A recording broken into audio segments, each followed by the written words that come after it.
Hello Pisces, welcome po sa inyong reading. So this is for your July the 4th to July the 7th reading.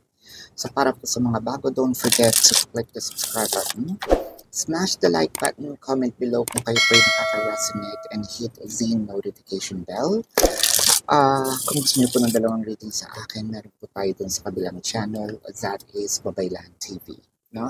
Yan po ang ating unang channel catered for our international audience. And nagla-live din po tayo doon. So kung gusto niyo sumali, you're very much welcome. I want you to know, Pisces, that this is a general reading. So you may resonate with the entire reading, or you may resonate with some bits and pieces of the reading. Take what's only yours. So simulan na natin, Pisces. I feel like we are very inspired to even just see the person, no? Parang nagkakaroon tayo ng reason para maging maganda ang araw natin. Nagkakaroon tayo ng reason para mag-ayos, no? We want to look blooming, no? We want to look best, no, of ourselves. Ang nakikita ko dito, parang madaming bagay ang gustong iparating sa atin ni person. Whether crush lang natin si person or talagang karelasyon na natin, na kahit hindi niya sinasabi in verbal form, no? Nararamdaman natin kasi parang si person is binibigay din ng halaga or nagbibigay ng oras, kahit papaano. With the Ace of Pentacles and the Page of Pentacles. So ang nakikita ko dito, parang ito na din ang magiging simula, no? Kung bakit nakikita mo ang sarili mo together with this person na pangmatagalan, no? This is not a dreamy state. Well, probably this is also, it could be kasi we are ruled by Neptune. And Neptune was actually in retrograde as I am doing this video, no? So, I feel like there is a touch of reality in this, don't get me wrong, no? Kasi, nafe-feel mo nararamdaman mo, nakikita mo, meron kumbaga, pumapalag, no? Si person natin. Excited ka, no? Excited kang makarating doon sa iyong either mina-manifest, no? Na relasyon. With the 9 of Cups and the Hermit card. I feel like ang tagal-tagal na nating pinagdadasal, ang tagal-tagal na nating wini-wish probably, daydream, na bigyan ng pansin, bigyan ng halaga ni person. I think that this is one of your luckiest days or weeks, if I may say. Kasi dito, bukod sa dito magsisimula, dito mo rin mararamdaman yung reciprocation, no? Dito mo mararamdaman na nakikita mo din yung maturity or yung growth ng efforts mo, no, dito sa connection na ito, with anxiety or worry. 5 of Wands and the Death card. So what I am seeing in here, baka mamaya, is we are overthinking. Na ahead na tayo ng ating iniisip, hindi pa man nangyayari, nag-worry ka na, medyo natatakot ka na, sana hindi magbago, sana hindi maputol, no? Sana tuloy-tuloy ang maturity ni person. But like what I mentioned, this is it has an effect, no, yung Neptune retrograde. Usually, ang Neptune retrograde, lalo na sa Gemini, Cancer, Taurus, and Leo, which was I posted earlier, napaka sandali lang ng effect na ito. Little do you know, kaya din siguro nandito si Hermit kasi Hermit signifies longevity, no? Or yung time frame, medyo matagal. Kasi this retrograde will be affected, the Neptune retrograde is affected up until, sa Pisces lang to, no? Up until December the 7th. So, these loving sensation, no?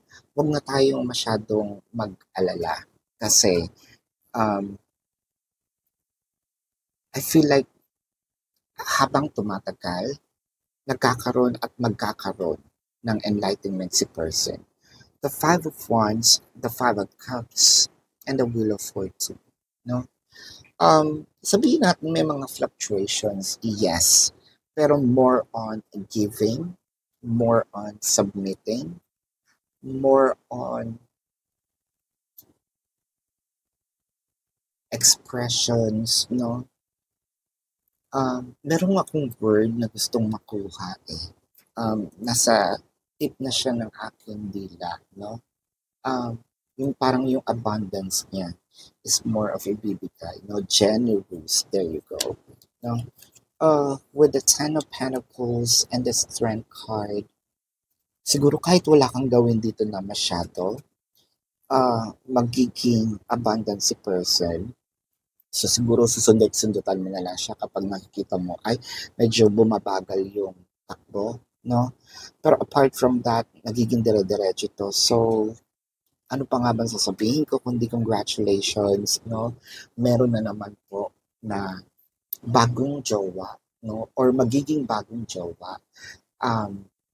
What I'm trying to say, hindi ka naman papalit-palit, no? Ibig sabihin, bagong jowa sa room, no? Kumbaga may madadagdag na namang couple sa tinatawag nating department na magjowa. Ayan. And I feel like this is going to go deeper, more, mas magpa-prosper kayo eh. Kasi hindi lang naman ikaw ang nabibigyan ng inspiration, no? Pati ikaw, nakakapagbigay ka ng inspiration din kay person, no? Tingnan natin ang gustong sabihin ni person sa iyo. Ano nga ba ang gustong sabihin ni person kay Pisces?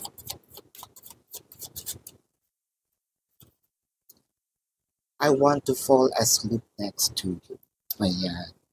So parang gusto ni person na apart dun sa may mangyari, no, na intimate, siguro mas gusto niya rin yung parang ikaw ang aking katabi hanggang makatulog ako.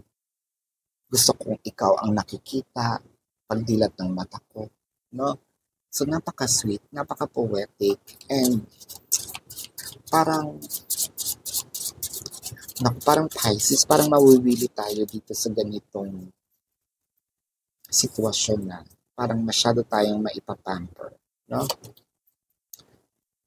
You wouldn't plant a seed and then dig it up every few minutes to see if it has grown. So why do you keep questioning yourself? Your hard work and your decisions. Have patience, stop overthinking, and keep watering your seeds. So, ang sinasabi dito, no, more of, wag na natin masyadong intindihin dahil, kumbaga, naitanim mo na yung pagmamahal. At doon ka lang mag-focus kasi magpa-prosper at ito na nga yung parang harvest mo, no? Ito ang iyong reward. So, Pisces, tignan natin, no, ang zodiac sign ng person mo.